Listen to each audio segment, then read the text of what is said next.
नमस्कार, मेरा भारत मेरी संस्कृति चैनल पर आप सभी मित्रों का स्वागत है। मैं हूं घनश्याम पंत।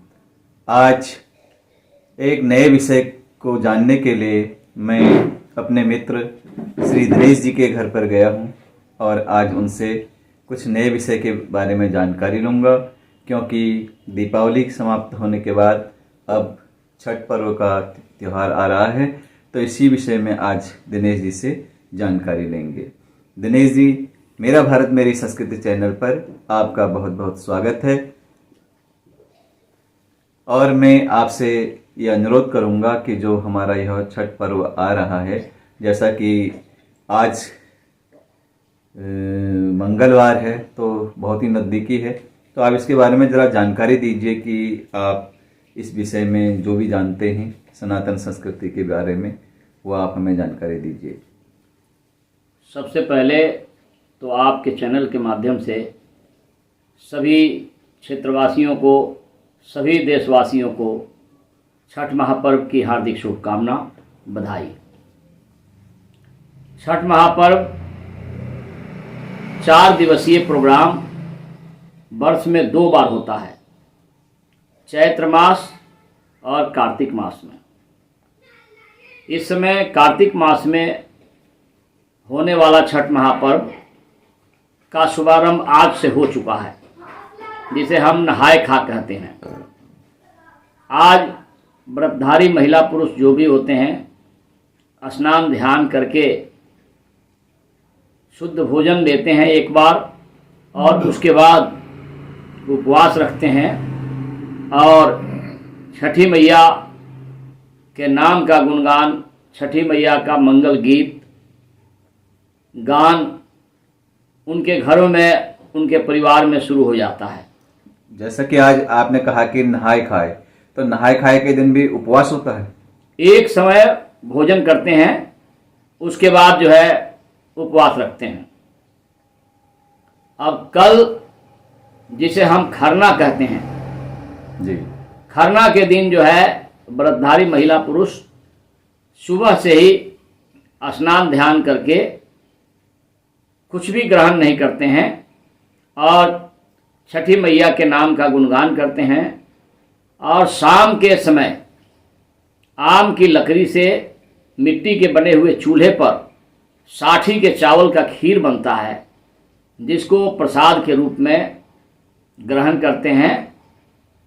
और इस प्रसाद को ग्रहण करने के बाद 7 तारीख को, 7 नवंबर 2024 को, जिसे संध्या अर्घ कहते हैं, प्रथम अर्घ पूजा कहते हैं, जो 7 तारीख को बृहस्पतिवार के दिन, जी, जहाँ भी छठ पूजा घाट है या अपनी सुविधा के अनुसार जल में खड़े होकर इस मौसम में उपलब्ध जो भी फल हैं उस सबको प्रसाद के रूप में, और आटे का प्रसाद घरों में बनाते हैं गुड़ डालकर, और मिट्टी के चूल्हे पर आम की लकड़ी से बनाते हैं, जिसे प्रसाद के रूप में इस्तेमाल होता है।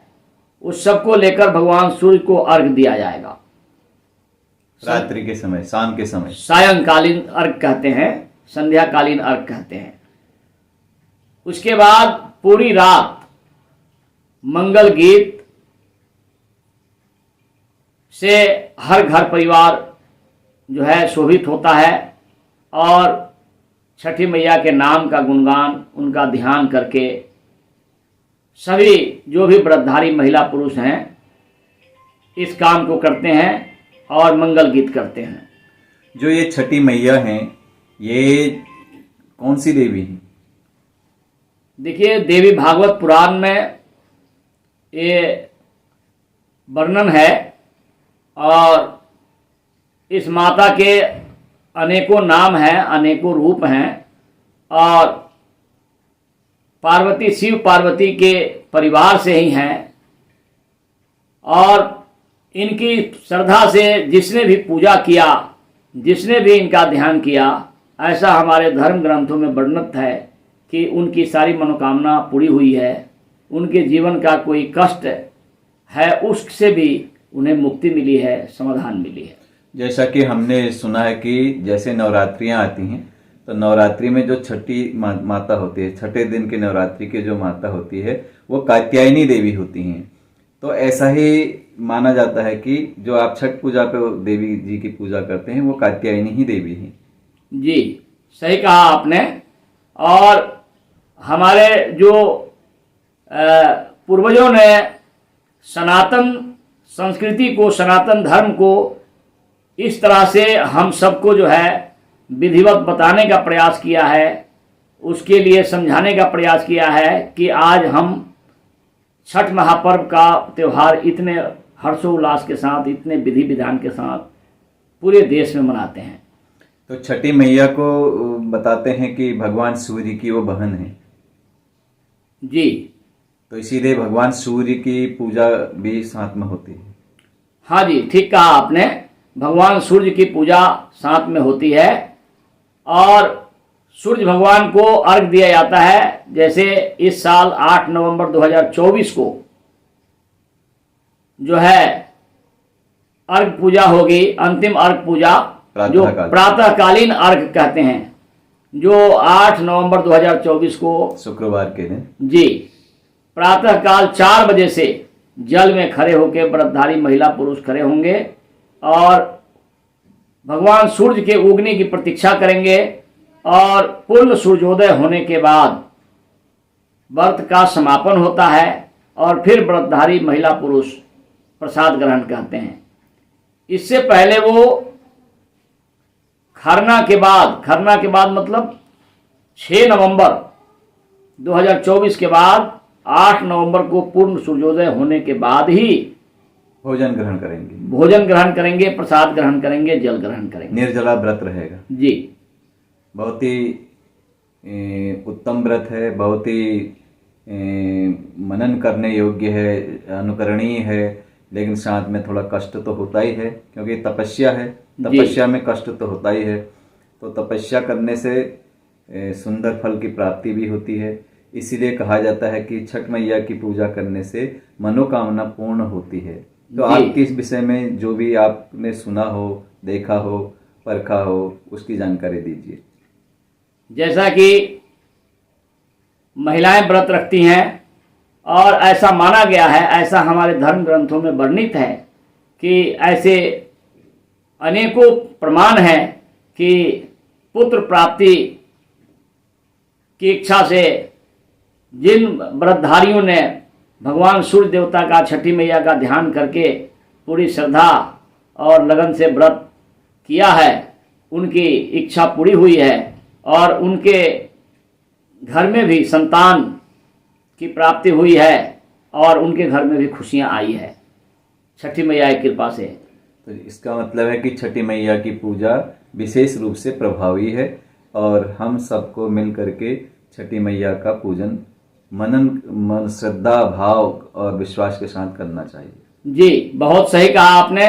हम सभी को चाहिए कि छठी मैया की पूजा, सूर्य भगवान की पूजा विधि विधान से करें और निश्चित ही हमारे जीवन के जो कष्ट होंगे वो दूर होंगे और हमारी सारी मनोकामना पूरी होगी।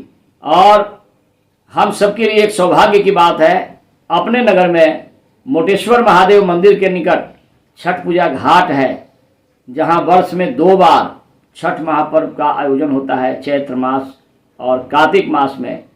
तो आपके चैनल के माध्यम से मैं सभी क्षेत्रवासियों से, सभी धर्म प्रेमी सज्जनों से, माताओं बहनों से मैं आग्रह करता हूं कि आइए आप और हम मिलकर 7 तारीख को सायंकालीन अर्घ और 8 तारीख को प्रातःकालीन अर्घ में शामिल हों और भगवान सूर्य देवता की, छठी मैया की हम सब पूजा करें और विश्व शांति के लिए, विश्व के कल्याण के लिए, अपने परिवार की खुशहाली के लिए छठी मैया से, सूर्य भगवान से प्रार्थना करें। साथ ही हम भगवान से यह भी प्रार्थना करेंगे कि जो आज एक दुखद दुर्घटना रामनगर के पास हुई है, मरचूला के पास, तो उसमें बहुत लोगों की मृत्यु हुई हाँ है। जी, हाँ जी। तो उनके आत्मा की शांति के लिए भी हम छठी मैया से, सूर्य भगवान से प्रार्थना करेंगे कि उनके आत्मा को भी शांति प्रदान करें।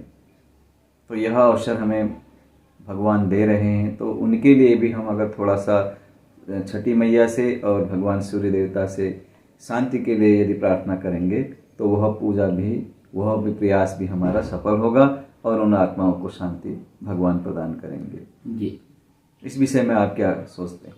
बिल्कुल ठीक कहा आपने। ये बहुत ही दुखद घटना हो गई, इसमें जिनकी भी लापरवाही हो, लेकिन एक साथ इतने जीवन जो है ख़त्म हो गए, ये हम सबके लिए, समाज की बहुत अपूरणीय क्षति है।